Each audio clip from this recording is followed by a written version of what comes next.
क्या आपने कभी सोचा है कि क्यों कुछ लोग भीड़ में भी अपनी एक अलग पहचान रखते हैं? क्यों कुछ चेहरों पर एक ऐसी चमक होती है जो शब्दों से परे है? या क्यों कुछ व्यक्तियों के पास अथाह शांति और अदम्य शक्ति का अनुभव होता है जबकि बाकी दुनिया तनाव और थकान में डूबी रहती है?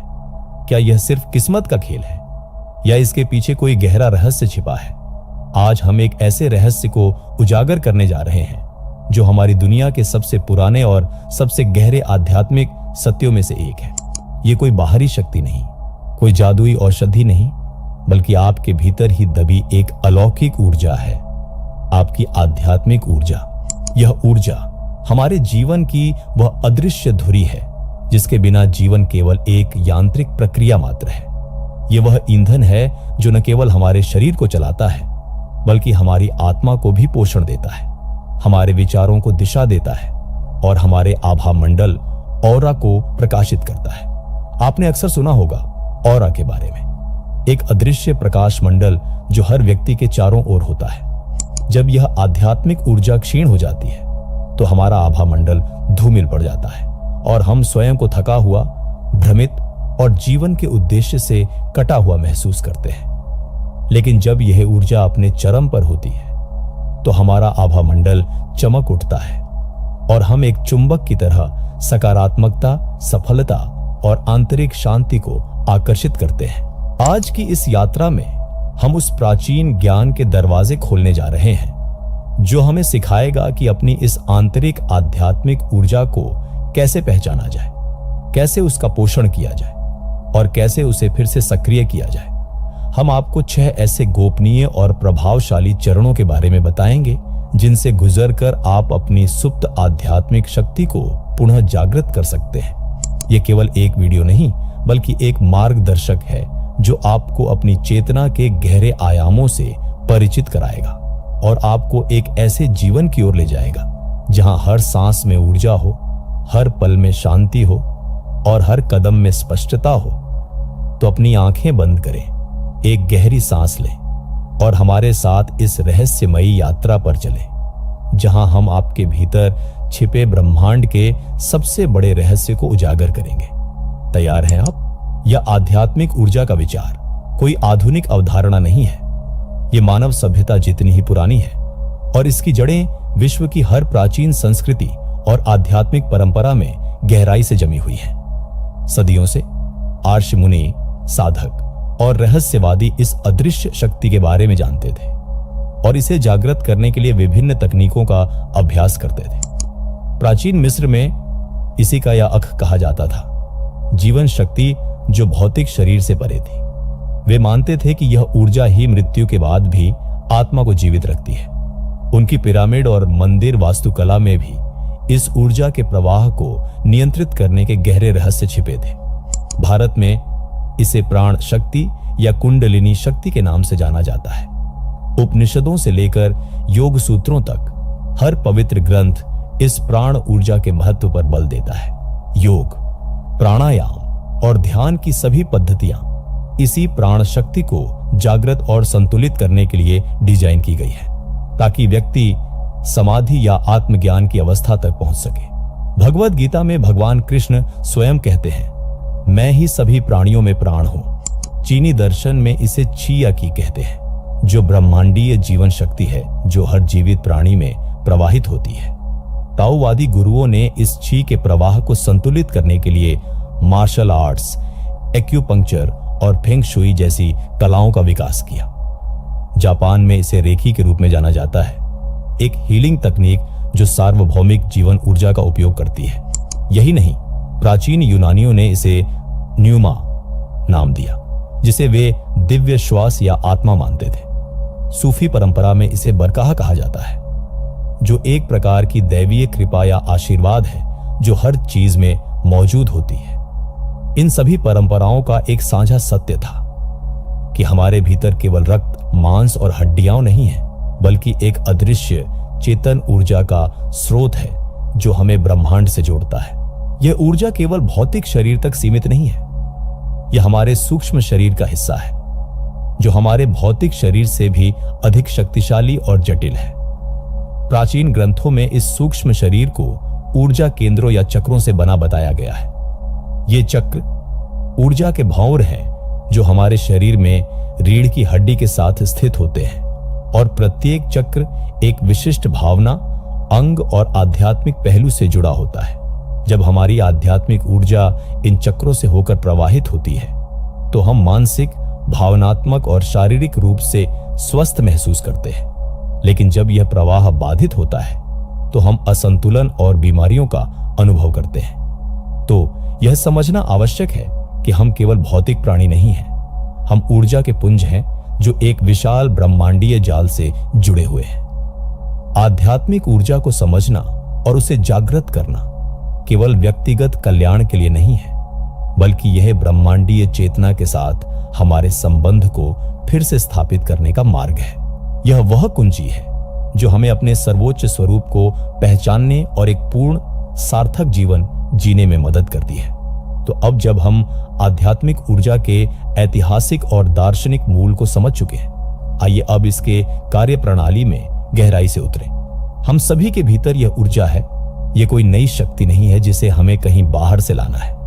यह हमारी जन्मजात क्षमता है, हमारी हीलिंग की शक्ति का स्रोत, हमारी अंतर्ज्ञान की आवाज और हमारे अस्तित्व का सार। कल्पना कीजिए, आपका शरीर एक जटिल और अद्भुत मशीन है, ब्रह्मांड का एक सूक्ष्म प्रतिरूप। यह मशीन हर सेकंड लाखों प्रक्रियाओं को अंजाम देती है। सांस लेना, रक्त संचार करना, भोजन पचाना और यहां तक कि क्षतिग्रस्त कोशिकाओं की मरम्मत करना। यह सब बिना हमारी सचेत भागीदारी के होता है। इस स्वचालित निर्बाध क्रिया का श्रेय किसे जाता है? हमारी आंतरिक जीवन शक्ति को, हमारी आध्यात्मिक ऊर्जा को। जब हमें कोई शारीरिक चोट लगती है तो हमारा शरीर अपने आप उस घाव को भरने लगता है। जब हम भावनात्मक रूप से टूटते हैं तो हमारा मस्तिष्क और हृदय हमें शांति और संतुलन बनाए रखने के लिए प्रेरित करता है। यह सब सेल्फ हीलिंग की अद्भुत शक्ति है जो आध्यात्मिक ऊर्जा से ही संचालित होती है। लेकिन अक्सर हम इस शक्ति को नजरअंदाज कर देते हैं या फिर बाहरी कारकों पर इतना अधिक निर्भर हो जाते हैं कि हम अपनी आंतरिक क्षमता को भूल जाते हैं। जैसे एक सुंदर बगिया को लगातार पानी और धूप की जरूरत होती है, वैसे ही हमारी आध्यात्मिक ऊर्जा को भी पोषण और ध्यान की आवश्यकता होती है। यह आध्यात्मिक ऊर्जा केवल हमारे भौतिक शरीर तक सीमित नहीं है, यह हमारे आभा मंडल, ऑरा, यानी हमारे चारों ओर फैले ऊर्जा क्षेत्र को भी प्रभावित करती है। आपने शायद कभी किसी व्यक्ति के पास जाकर एक विशेष खिंचाव या नकारात्मकता महसूस की होगी। यह उनके आभा मंडल की ही अनुभूति है। जब हमारी आध्यात्मिक ऊर्जा सशक्त होती है तो हमारा आभा मंडल उज्ज्वल और विस्तृत होता है, जो सकारात्मकता को आकर्षित करता है और हमें बाहरी नकारात्मक प्रभावों से बचाता है।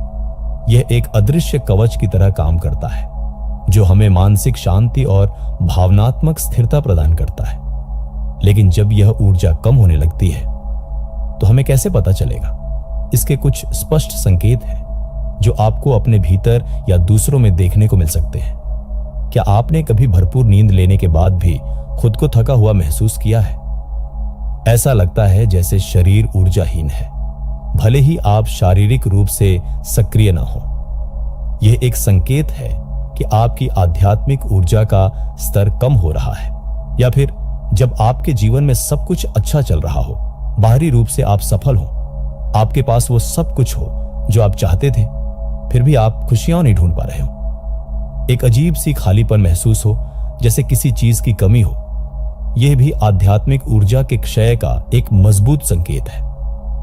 आप जीवन में अपने लक्ष्य को प्राप्त करने के बाद भी उत्साहहीन महसूस कर सकते हैं, या एक लक्ष्य होने के बावजूद भी आपको लगता है कि किसी बड़े उद्देश्य की कमी है। लगातार तनावग्रस्त और भ्रमित रहना, जीवन में अपने होने के कारण पर सवाल उठाना, ये सभी लक्षण बताते हैं कि आपकी आध्यात्मिक बैटरी रिचार्ज होने की कगार पर है। यह समझना महत्वपूर्ण है कि आध्यात्मिक ऊर्जा का पोषण केवल रहस्यमय अभ्यास तक सीमित नहीं है। यह हमारे दैनिक जीवन के हर पहलू को प्रभावित करता है। हमारा शारीरिक स्वास्थ्य, हमारी मानसिक स्पष्टता, हमारी भावनात्मक स्थिरता और हमारे संबंध, ये सभी हमारी आध्यात्मिक ऊर्जा के स्तर से सीधे जुड़े हुए हैं। जब यह ऊर्जा उच्च होती है तो हम स्वाभाविक रूप से स्वस्थ, खुश और सफल महसूस करते हैं। यह हमें जीवन के महत्वपूर्ण निर्णय लेने में मदद करती है और हमें एक ऐसी शक्ति से जोड़ती है जिसका ज्ञान सामान्य रूप से हमें नहीं हो सकता। यह हमें खुद से भी ऊपर उठकर एक बड़ी चेतना के साथ जुड़ने का मार्ग दिखाती है। अब जब हमने यह समझ लिया है कि आध्यात्मिक ऊर्जा क्या है और इसकी कमी के संकेत क्या है, तो आइए इसके और गहरे पहलुओं को जानें। यह केवल हमारी व्यक्तिगत ऊर्जा नहीं है, बल्कि यह ब्रह्मांडीय ऊर्जा का ही एक सूक्ष्म हिस्सा है जो हमारे भीतर प्रकट होता है। यह ठीक वैसे ही है जैसे एक विशाल महासागर से पानी की एक बूंद ली जाए। वह बूंद अपने आप में महासागर का सार रखती है, लेकिन वह महासागर नहीं है। इसी तरह हमारी आध्यात्मिक ऊर्जा ब्रह्मांडीय चेतना का एक अंश है। यह ऊर्जा हमारे शरीर में 7 मुख्य चक्रों के माध्यम से प्रवाहित होती है। ये चक्र संस्कृत शब्द हैं जिनका अर्थ पहिया या चक्र होता है और इन्हें ऊर्जा के घूमते हुए भंवर के रूप में देखा जाता है। ये रीढ़ की हड्डी के आधार से लेकर सिर के शीर्ष तक फैले होते हैं और प्रत्येक चक्र हमारे शारीरिक, भावनात्मक और मानसिक स्वास्थ्य के एक विशिष्ट पहलू से जुड़ा होता है। जब ये चक्र खुले और संतुलित होते हैं तो ऊर्जा का प्रवाह निर्बाध होता है, जिससे हमें आंतरिक शांति और शक्ति का अनुभव होता है। लेकिन जब इनमें से कोई भी चक्र अवरुद्ध होता है तो ऊर्जा का प्रवाह रुक जाता है और हम उस विशेष क्षेत्र में समस्याएं अनुभव करना शुरू कर देते हैं। उदाहरण के लिए मूलाधार चक्र, रूट चक्र, रीढ़ की हड्डी के आधार पर स्थित, यह हमारी सुरक्षा, स्थिरता और अस्तित्व की भावना से जुड़ा है। यदि यह अवरुद्ध है तो हमें असुरक्षा, चिंता और भय महसूस हो सकता है। स्वादिष्ठान चक्र, सेक्रल चक्र, नाभि के नीचे स्थित, यह हमारी रचनात्मकता, भावनाओं और यौन ऊर्जा को नियंत्रित करता है। इसका असंतुलन भावनात्मक अस्थिरता या रचनात्मक अवरोध पैदा कर सकता है। मणिपुर चक्र, सोलर प्लेक्सस चक्र, पेट के ऊपरी हिस्से में स्थित, यह हमारी व्यक्तिगत शक्ति, आत्मविश्वास और आत्मसम्मान से जुड़ा है। यदि यह कमजोर है तो हम आत्मसंदेह और निर्णय लेने में कठिनाई महसूस कर सकते हैं। अनाहत चक्र, हार्ट चक्र, छाती के केंद्र में स्थित, यह प्रेम, करुणा और रिश्तों का केंद्र है। इसका अवरोध रिश्तों में कठिनाई या भावनात्मक कठोरता पैदा कर सकता है। विशुद्ध चक्र, थ्रोट चक्र, गले में स्थित, यह हमारी अभिव्यक्ति और संचार की क्षमता से जुड़ा है। इसका असंतुलन बोलने में, हिचकिचाहट या विचारों को व्यक्त करने में अक्षमता का कारण बन सकता है। आज्ञा चक्र, थर्ड आई चक्र, भौहों के बीच में स्थित, इसे तीसरा नेत्र भी कहते हैं। यह हमारे अंतर्ज्ञान, स्पष्टता और आध्यात्मिक अंतर्दृष्टि का केंद्र है। यदि यह अवरुद्ध है तो हम भ्रमित या दिशाहीन महसूस कर सकते हैं। सहस्रार चक्र, क्राउन चक्र, सिर के शीर्ष पर स्थित, यह ब्रह्मांडीय चेतना और आध्यात्मिक संबंध का केंद्र है। इसका अवरोध हमें जीवन से कटा हुआ या अर्थहीन महसूस करा सकता है। आध्यात्मिक ऊर्जा को रिचार्ज करने का अर्थ है इन चक्रों को सक्रिय और संतुलित करना, ताकि ऊर्जा का प्रवाह सुचारू हो सके। यह केवल एक शारीरिक अभ्यास नहीं है, बल्कि एक गहरी आंतरिक प्रक्रिया है जो हमारे मन, शरीर और आत्मा को एक साथ जोड़ती है। जब हमारी आध्यात्मिक ऊर्जा उच्च होती है तो हम जीवन को एक अलग स्तर पर समझना शुरू करते हैं। हम छोटी छोटी बातों में खुशी ढूंढ पाते हैं, चुनौतियों को अवसर के रूप में देखते हैं और हमारे अंदर एक असीम शांति और कृतज्ञता की भावना पैदा होती है। यह ऊर्जा हमें जीवन में सही निर्णय लेने में मदद करती है। जब हमारी अंतर्ज्ञान की शक्ति, जो आज्ञा चक्र से जुड़ी है, जागृत होती है, तो हम अक्सर पेट की बात या मन की आवाज पर भरोसा कर पाते हैं, जो हमें सही दिशा में ले जाती है। यह हमें अनावश्यक तनाव और उलझन से बाहर निकालती है और हमें अपने वास्तविक उद्देश्य के करीब लाती है। यह हमें केवल जीने से ऊपर उठकर जीवन को अनुभव करने की ओर ले जाती है, जहां हर सांस में एक गहरी समझ और हर पल में एक अद्भुत उपस्थिति होती है। यह हमें याद दिलाती है कि हम सिर्फ एक शरीर नहीं है, बल्कि एक अमर आत्मा है जो असीमित संभावनाओं से भरी है। अब जब हम आध्यात्मिक ऊर्जा के गूढ़ रहस्यों को समझ चुके हैं तो यह समय है कि हम इसे अपने जीवन में कैसे लागू करें। यह केवल ज्ञान प्राप्त करना नहीं, बल्कि उस ज्ञान को क्रियान्वित करना है। यहां 6 सरल और शक्तिशाली चरण दिए गए हैं जो आपको अपनी आध्यात्मिक ऊर्जा को रिचार्ज करने और अपने आभा मंडल को प्रकाशित करने में मदद करेंगे। इन चरणों को रोजाना केवल 15 मिनट के लिए करें और आप अपने जीवन में एक असाधारण परिवर्तन महसूस करेंगे। पहला चरण, शांति और एकाग्रता का स्थान। सबसे पहले अपने लिए एक ऐसी शांत जगह खोजें जहां आपको कोई परेशान न कर सके। यह आपका बेडरूम हो सकता है, आपके घर का कोई कोना या आपके बगीचे का कोई शांत हिस्सा। महत्वपूर्ण यह है कि यह स्थान शांतिपूर्ण हो और आपको प्रकृति से जुड़ाव महसूस करा सके। अब जमीन पर या तो पालथी मारकर बैठ जाइए, यदि आरामदायक हो, या किसी कुर्सी पर सीधे बैठ जाइए। अपनी रीढ़ को सीधा रखें, लेकिन शरीर को ढीला छोड़ दें। अपनी आंखें धीरे से बंद करें और 5 लंबी गहरी सांसें लें। महसूस करें कि सांस आपके फेफड़ों तक ही नहीं, बल्कि आपके पेट तक जा रही है। डायाफ्रामिक श्वास लें।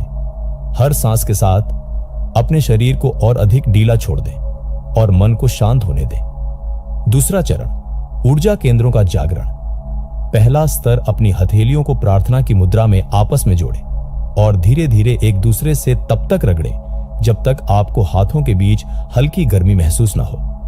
अब अपने हाथों को धीरे से अपने माथे के बीच तीसरे नेत्र चक्र, आज्ञा चक्र पर रखें। कुछ पल वहीं रुकें और उस ऊर्जा को महसूस करें। फिर धीरे से अपने हाथों को नीचे लाकर अपने हृदय चक्र, अनाहत चक्र पर रखें। इन दोनों स्थानों पर ऊर्जा के शक्तिशाली केंद्र हैं। इस क्रिया से इन दोनों चक्रों के जागरण में मदद मिलती है जो अंतर ज्ञान और प्रेम से जुड़े हैं। तीसरा चरण, ऊर्जा केंद्रों का जागरण। दूसरा स्तर, अब फिर से अपने दोनों हाथों को आराम से तब तक रगड़िए जब तक आपको हाथों के बीच कुछ गर्मी महसूस न हो। इस बार अपने सीधे हाथ को अपने हृदय पर रखें और उल्टे हाथ को अपनी नाभि पर रखें। आपकी नाभि के ठीक पीछे मणिपुर चक्र, सोलार प्लेक्सस चक्रा है, जो आपकी व्यक्तिगत शक्ति का केंद्र है।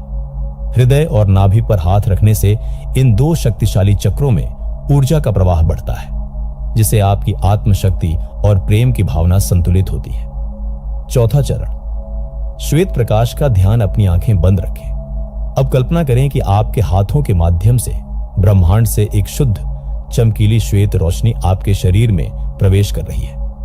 यह प्रकाश अत्यंत पवित्र और शुद्ध है और यह आपके शरीर के भीतर मौजूद सभी प्रकार की सकारात्मक ऊर्जा को जागृत कर रही है। ध्यान दें कि यह प्रकाश आपके शरीर में ऊपर से नीचे, आपके सिर से लेकर आपके पैरों की उंगलियों तक जा रहा है। महसूस करें कि यह प्रकाश आपके हर अंग, हर कोशिका को हील कर रहा है और किसी भी नकारात्मकता या अवरोध को दूर कर रहा है। अब कल्पना करें कि यही श्वेत रोशनी आपके शरीर से बाहर निकलकर आपके चारों ओर एक चमकीला आभा मंडल यानी ऑरा बना रही है।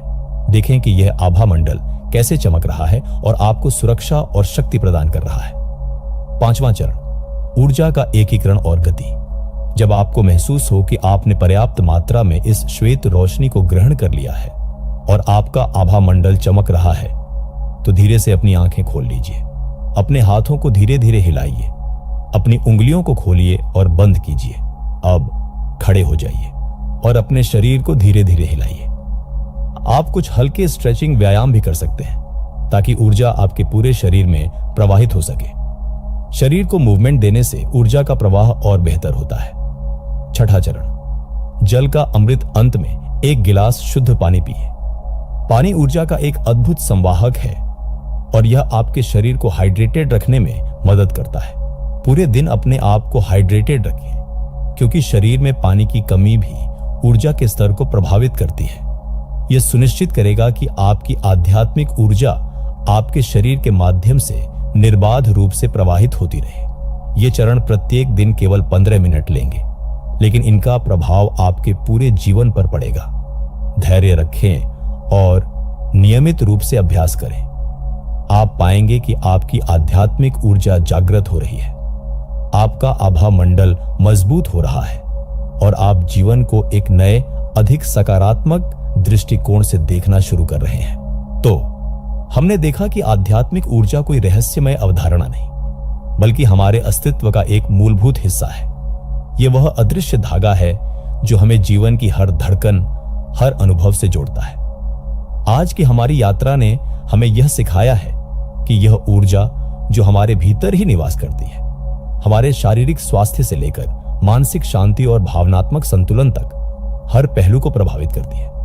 हमने समझा कि कैसे प्राचीन संस्कृतियों ने इस ऊर्जा को प्राण और ची या का जैसे विभिन्न नामों से जाना और कैसे यह हमारे आभामंडल को आकार देती है। हमने उन संकेतों पर भी प्रकाश डाला जो हमें बताते हैं कि हमारी आध्यात्मिक ऊर्जा कमजोर पड़ रही है, चाहे वह अथाह थकान हो, जीवन में उद्देश्य की कमी हो या आंतरिक शांति का अभाव। और सबसे महत्वपूर्ण, हमने 6 ऐसे व्यावहारिक और शक्तिशाली चरणों को जाना जिनका नियमित अभ्यास आपकी सुप्त आध्यात्मिक शक्ति को पुनः जागृत कर सकता है। ये चरण आपको अपने शरीर के ऊर्जा केंद्रों यानी चक्रों को सक्रिय करने, शुद्ध श्वेत प्रकाश से खुद को भरने और अपने आभा मंडल को पुनर्जीवित करने में मदद करेंगे। याद रखिए, ये केवल एक 15 मिनट का दैनिक अभ्यास नहीं है, ये एक जीवन शैली है, एक प्रतिबद्धता है खुद के प्रति, अपनी आत्मा के प्रति। जब आप अपनी आध्यात्मिक ऊर्जा को रिचार्ज करते हैं तो आप केवल खुद को हील नहीं करते, बल्कि आप अपने आसपास की दुनिया में भी सकारात्मकता फैलाते हैं। आपका बदला हुआ आभा मंडल, आपकी बढ़ी हुई शांति और आपकी स्पष्टता दूसरों को भी प्रेरित करेगी। यह यात्रा यहीं खत्म नहीं होती, यह तो बस एक शुरुआत है। जैसे एक पौधा रोज पानी और धूप से बढ़ता है, वैसे ही आपकी आध्यात्मिक चेतना भी निरंतर पोषण से विकसित होगी। इस ज्ञान को अपने जीवन में उतारें, इन चरणों का अभ्यास करें और आप पाएंगे कि आप केवल जीवित नहीं हैं, बल्कि आप सचमुच जीवन का अनुभव कर रहे हैं, पूर्णता, शक्ति और असीम आनंद के साथ। अब समय आ गया है कि आप अपने भीतर छिपे ब्रह्मांड के सबसे बड़े रहस्य को उजागर करें। अपने आध्यात्मिक मार्ग पर चलें और देखें कि कैसे आपका जीवन एक असाधारण और सार्थक यात्रा में बदल जाता है।